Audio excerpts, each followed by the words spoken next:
یه شب تو خواب وقت سحر شهزاده‌ای زرین کمن نشسته بر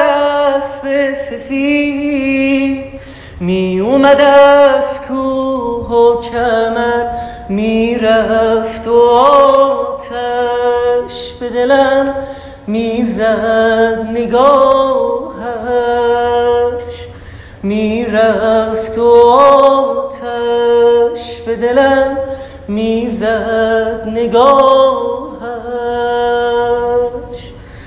کاشکی دلم رسوا بشه دریا بشه این دو چشم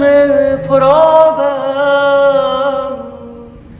روزی که بختم وا بشه پیدا بشه اون که اومد تو خوابم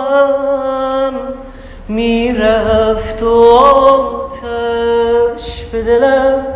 میزد نگاه